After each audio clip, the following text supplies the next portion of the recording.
दोस्तों आपको याद होगा कि कुछ समय पहले एक न्यूज़ आई थी जिसमें बताया गया था कि भारत ने अपने पड़ोसी देश जिनके साथ भी मतलब भारत का बॉर्डर लगता है उन सभी से आने वाली जो भी एफडीआई या फॉरेन डायरेक्ट इन्वेस्टमेंट थी उस पे रोक लगा दी थी और ये कंडीशन लगा दी थी कि जितनी भी इन्वेस्टमेंट हमारे किसी भी पड़ोसी देश से आती है जिससे भारत का डायरेक्ट बॉर्डर लगता है तो उसको पहले गवर्नमेंट का अप्रूवल लेना होगा और उसके बाद ही वो इन्वेस्टमेंट ली जा सकेगी। और इस बात का सबसे ज्यादा असर डायरेक्टली चाइना पे पड़ा था और डायरेक्टली चाइना को फोकस करके ये रूल लाया भी गया था। चूंकि भारत डब्ल्यूटीओ का मेंबर है, वर्ल्ड ट्रेड ऑर्गेनाइजेशन के अंदर आप किसी डायरेक्टली एक कंट्री के ऊपर बैन नहीं लगा सकते, तो उसके अंदर एक लूप होल खोजते हुए भारत की अथॉरिटीज ने यह फैसला लिया था कि चाइना से आने वाली जितनी भी इन्वेस्टमेंट है ताकि वो इंडियन कंपनीज के ऊपर डायरेक्ट अपनी अथॉरिटी ना जमा लें या फिर बहुत बड़ा स्टेक लेकर के एक तरीके से उन कंपनी की मालिक ना बन बैठे। इसलिए भारत ने जितने भी भारत के पड़ोसी देश हैं जिनसे भारत का लैंड बॉर्डर लगता है उन सबको मिलाते हुए इस रूल को ड्राफ्ट किया था और इससे डब्ल्यूटीओ की कोई भी गाइडलाइन ब्रीच भी नहीं होती थी। लेकिन अब जो खबर आ रही है उससे बताया गया है कि अब तक भारत के पास चाइना की तरफ से जितने प्रपोजल आए हुए थे उन सबको एक तरफ से रिजेक्ट नहीं किया गया, उनमें से कुछ प्रपोजल को एक्सेप्ट भी कर लिया गया था। आई हुई एक रिपोर्ट के अकॉर्डिंग बताया गया है कि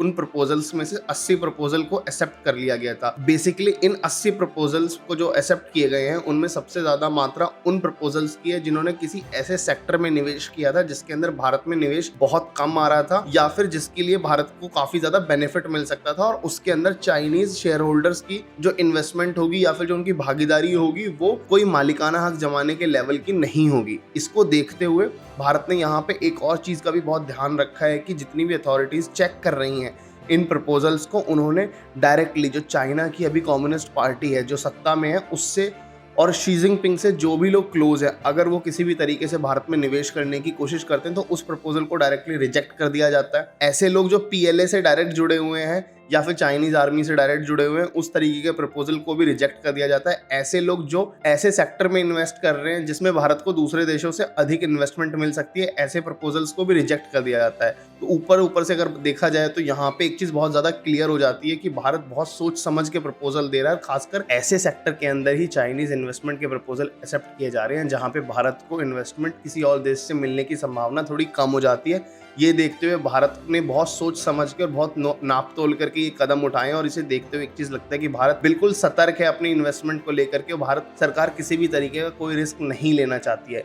लेकिन आप लोगों को क्या लगता है, जिस तरीके से चीन ने गलवान घाटी के ऊपर हमला किया था और गलवान घाटी में पोस्टेड एक सैनिक को चीन ने ओलंपिक का टॉर्च बैरियर बनाया था, तो उसके अंदर क्या भारत ने जो कदम उठाए थे जितने भी बैन लगाने का चाइनीज इन्वेस्टमेंट के ऊपर और अब जिस तरीके से रिलैक्सेशन दिया है, क्या ये रिलैक्सेशन जायज है या नहीं, आप हमें कमेंट सेक्शन में बताना बिल्कुल ना भूलें। Thank you very much for watching this video. जय हिंद, वंदे मातरम।